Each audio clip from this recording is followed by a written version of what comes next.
In this video, I'll describe how care ethics functions as a system of ethical decision making, and I'll show its connections to caring for the animals, plants, ecosystems, and more that make up the non human world that we call nature. However, my goal in this video is not to say that caring for people is more important than caring for the non human natural world, or vice versa. They are equally important, and towards the end of this section, I'll briefly discuss ecofeminism to show why both social and ecological injustices must be confronted together. Before I begin on care ethics, however, I'd like to read some statistics on the prevalence of loneliness in the United States from healthcare research group Ipsos and the insurance company Cigna. Keep these statistics in mind as I explain care ethics' focus on relationships over individuality. Here are the statistics. Quote, in partnership with Ipsos, Cigna fielded a national online survey of 20,000 U.S. adults to explore the impact of loneliness in the U.S. The survey revealed that most Americans are considered lonely, as measured by a score of 43 or higher on the UCLA loneliness scale, a 20-item questionnaire developed to assess subjective feelings of loneliness as well as social isolation. Nearly half of Americans report sometimes or always feeling alone, that's 46%, or left out, 47%. 1 in 4 Americans, 27%, rarely or never feel as though there are people who really understand them. 2 in 5 Americans, that's 43%, sometimes or always feel that their relationships are not meaningful and that they are isolated from one another. 1 in 5 people report that they rarely or never feel close to people, 20%, or feel like there are people that they can talk to, 18% of folks. Only around half of Americans, 53%, have meaningful in-person social interactions, such as having an extended conversation with a friend or spending quality time with family on a daily basis. End quote. Okay, so let's begin. Care ethics was developed out of feminist philosophy by thinkers such as Karen Warren, Carol Gilligan, and Yanestra King. It is its own ethical system, alongside a consequence-based utilitarianism, a rights-based deontology, and an agent-centered virtue ethics. We can start the discussion by noticing the overlap between care ethics and virtue ethics, and that care ethics encourages virtues such as kindness and generosity, compassion, acceptance, deep listening and aiming to understand the other person, and the consideration of others with whom we're in relationships with. Care ethics encourages us to build habits and engage in practices that promote these virtues.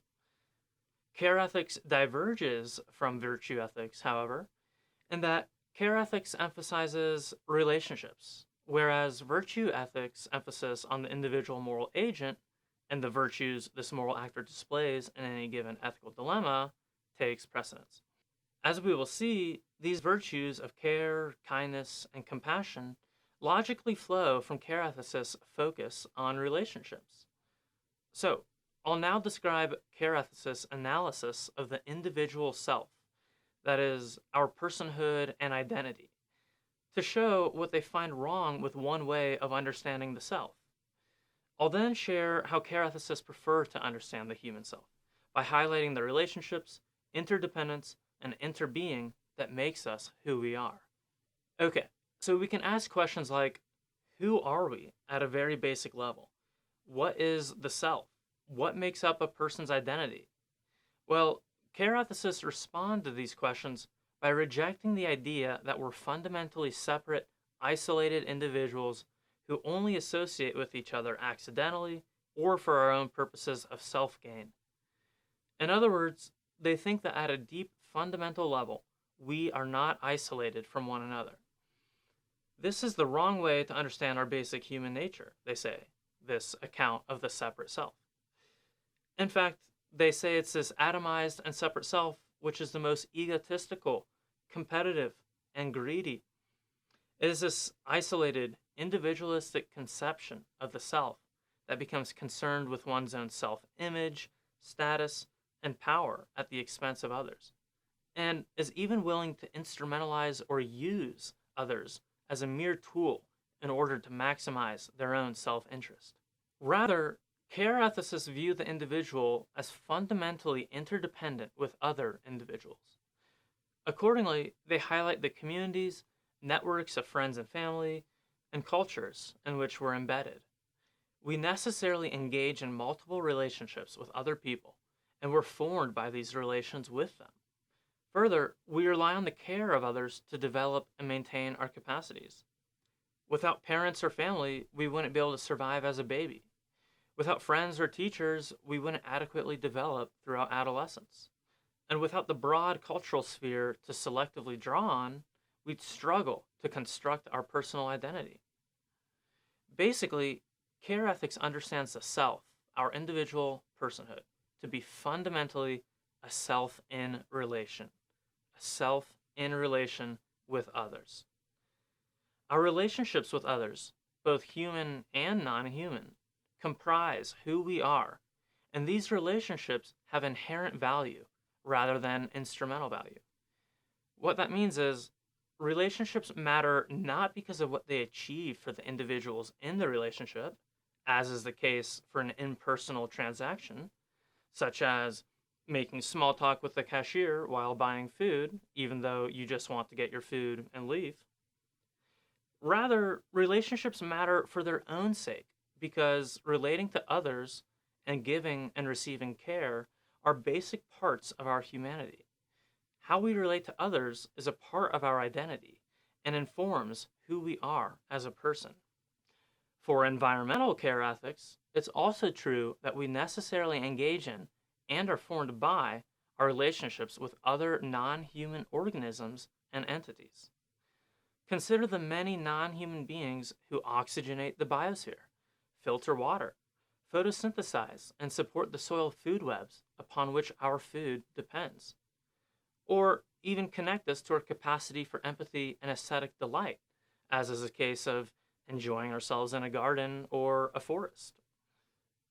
Environmental care ethics recognizes the interdependent web of life, the ecological community, our membership in it, and our connections and dependence on other non human organisms.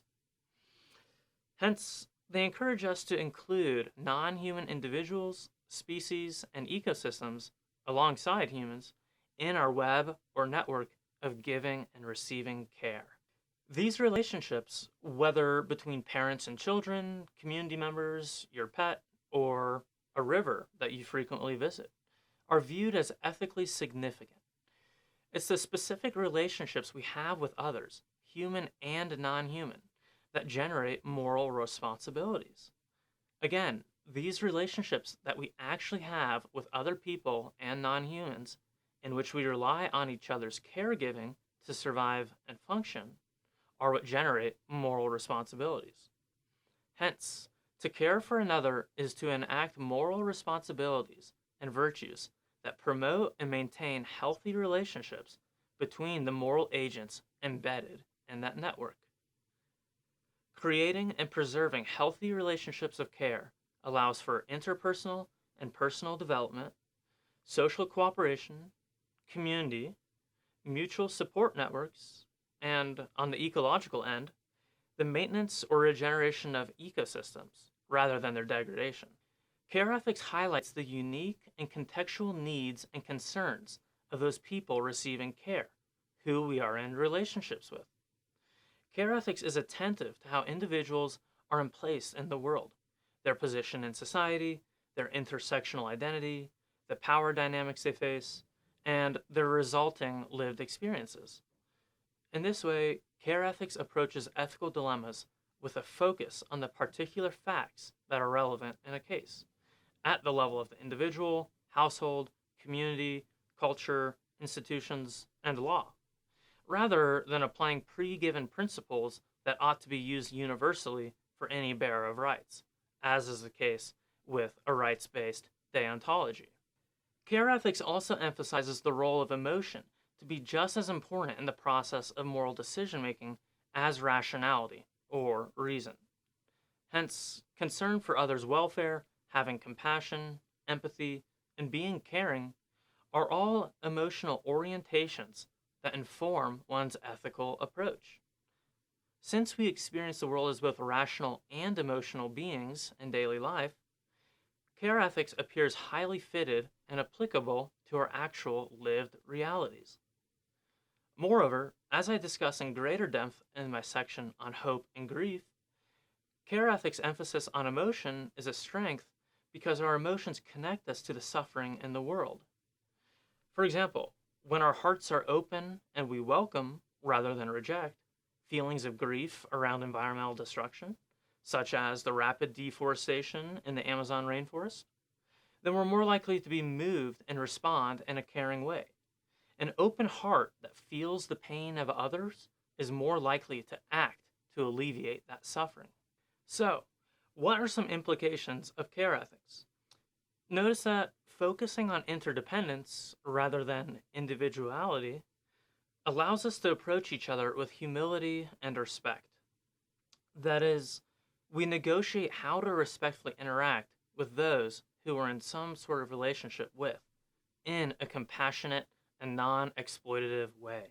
For example, when a small town realizes its dependence on a forest for their livelihoods, they're more likely to inquire into the appropriate caring relationships to have with that forest so that they don't quickly degrade the forest and undermine their livelihoods. Here's another interesting implication of care ethics. It could be argued that helping others and being altruistic towards others could only be seen as self sacrifice if a person is operating under a mindset of the isolated and self interested individual that strives to maximize their own good at the expense of others. On the other hand, if it's true that we're fundamentally connected to and reliant on each other, as care ethicists would have it, then helping and caring for another person is precisely to feed into this web of caring relations. This web of caring relations that is the foundation of our own being. Since our daily functioning depends on the caring actions of others, to care for another person is to reciprocally support that web of caring relations from which we all collectively draw and depend upon. Care ethics matters because we're always already interdependent with each other, and yet we're not acting like this is true. Epidemics of loneliness, as I cited at the start of this video, show that we're often isolated from one another, and a quick look at massive wealth inequality shows that many people are not cared for, and that they're being excluded and marginalized to the edges of society. And there are hundreds of millions of animals who are treated with cruelty in factory farms and medical testing labs.